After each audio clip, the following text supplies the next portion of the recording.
আসসালামু আলাইকুম বন্ধুরা।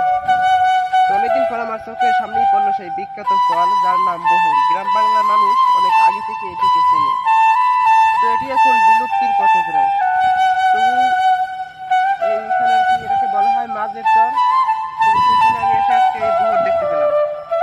দেখেন এই বহুর, এই যে এগুলো কিন্তু এখানে একটি না দুটি না অনেকটি গাছই ধরেছে।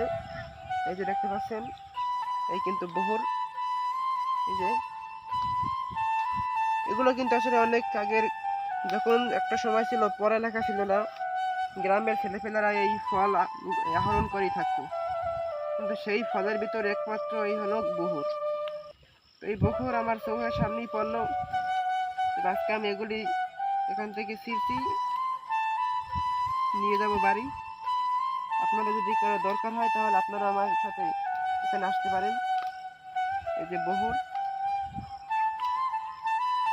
এই যে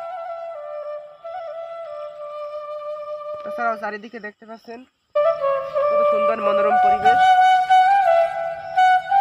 ঠিক আছে,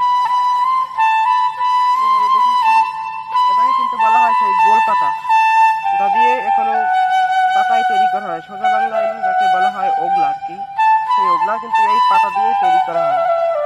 আমরা অনেকেই চরের মানুষকে আসলে বলি ওরা ক্ষেত, আসলে এই চর থেকে কিন্তু অধিকাংশ জিনিস আমরা এখনো পেয়ে থাকি। এই গোল পাতা, তাছাড়া এই যে বহর, এগুলো কিন্তু আসলে এদিকেই কিন্তু এখন আর কি এই জমিতেই আর কি এগুলো ভালো জন্মাচ্ছে। এগুলো আসলে অনেকটা নাই। এই দেখুন এখানেও কিন্তু এই যে বহর, এখানে কিন্তু বহর যে আছে, এই যে এটা বেটে আছে তিনটি আর কি দানাযুক্ত। এই দানাগুলো আসলে খাওয়া যায়, এই দানাগুলো আসলে খাওয়া যায়। এই যে দেখেন, এদিকে আসার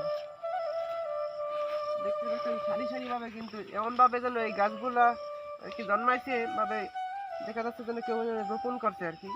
আসলে কেউ রোপণ করে নাই, এগুলো কিন্তু একমাত্র রোপণ করছে কে বলতে পারেন? একমাত্র রোপণ করছে কিন্তু এই গাছগুলো মন আল্লাহ তাআলা। দেখেন, তিনি মানুষকেও যেমন সুন্দরভাবে সাজিয়েছেন, তিনি পৃথিবীকেও কিন্তু সুন্দরভাবে সাজিয়েছেন। দেখতে পাচ্ছেন, যেদিকেই তাকাই সেদিকে কিন্তু আসলে সুন্দরের কোনো শেষ নাই। দেখেন,